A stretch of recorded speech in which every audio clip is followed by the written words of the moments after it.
BJP இருக்கக்கூடிய அளவுக்கு காங்கிரஸ் வலுவாக இருக்கிறதா? ரொம்ப குறிப்பாக தென் மாவட்டங்களில் நீங்கள் திருநெல்வேலியிலையும் கன்னியாகுமரியிலையும் தென்காசியும் காங்கிரஸினுடைய ஒரு ட்ரெடிஷ்னல் ஓட் பேங்க் இருக்கிற இடத்துலலாம் பிஜேபி இன்னைக்கு வளர்ந்துருக்கு அப்படின்னா காங்கிரஸோட பலவீனம்னு பார்க்க வேண்டியிருக்கா? இல்லைங்க, இது பலம் பலவீனம் கிடையாது. உண்மைக்கு புறம்பானது தான். சர்வதிகாரமாக ஜனநாயகமானது தான். இப்போ எங்களுக்கு வலிமை இல்லாமல் பலம் இல்லாமையா ஏறக்குறைய 26 விழுக்காடுக்கு மேலே தொகுதி கொடுத்துருக்காங்க. 10 தொகுதி வாங்கியிருக்கோம், பாண்டிச்சேரி உட்பட 40. தமிழ்நாட்டில் நான் பார்த்ததுலேருந்து நேரடி அனுபவங்களேன்னு சொல்கிறேன். திரு ராகுல் காந்தி கடந்த முறை தேர்தல் பரப்புரைக்கு வரார். ஈரோடு, தாராபுரம், எல்லா இடங்களுக்கு போகிறார், சென்னை உட்பட. அவருக்கு தமிழ்நாட்டு மக்களோட ஒரு கனெக்டை கிரியேட் பண்ண முடியுது. ஆனால் அதை கட்சி கேபிட்டலைஸ் பண்ணுதா?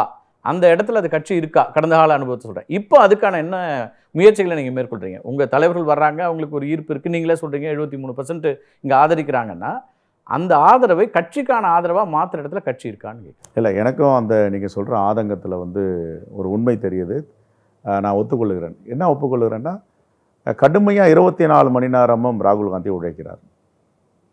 கார்கியம் 84 வயசில் ஒரு நாளைக்கு 9 மீட்டிங் அட்டன் பண்ணுறார். அது மாதிரி மாநில தலைவர்கள் பணியாற்றல தான் என்னுடைய இல்லை. கட்சியில் இன்னொரு முக்கியமான அம்சம், இங்கே மாநிலம் ஒரு பற்று. இந்திய அளவிலே கூட கடுமையான முடிவுகள் எடுக்கிறதுக்கு காங்கிரஸ் தயங்குதா? இப்போ பிஜேபியில் உதாரணத்துக்கு நீங்கள் சிவராஜ் சிங் சௌகான் முதலமைச்சராக இருக்கிறாரு, அவருக்கு தான் வாக்குகள் வருது. ஆனால் இந்த தேர்தலில் முடிவுக்கு பிறகு வேறொரு முதலமைச்சர் நியமிக்கிறாங்க. அப்படியான அந்த மாற்றங்களை நீங்கள் எடுக்கிறதுல காங்கிரஸ் கட்சிக்கு தயக்கங்கள் இருக்கா? ஏன்னா இன்னும் காங்கிரஸில் சீனியர்ஸ் இல்லை அவங்க சொல்கிறது தான் அப்படிங்கிறது தான் இன்றைக்கி சிக்கலாகவும் இருக்கா?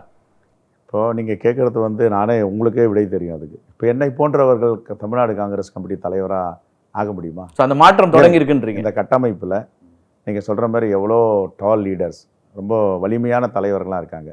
ஒரு எளிமையான என்னை போன்றவர்களை, ஒரு சாதாரண குடும்பத்தில் பிறந்தவங்க, காமராஜர் இருந்த இடத்துல, பெரியார் இருந்த இடத்துல என்ன அமர வைக்கிறாங்கன்னா, அப்போ கட்சி புரிதலோடு தானே பணியாற்றுறாங்க. சோசியல் ஜஸ்டிஸ் எல்லா விஷயத்துலையுமே.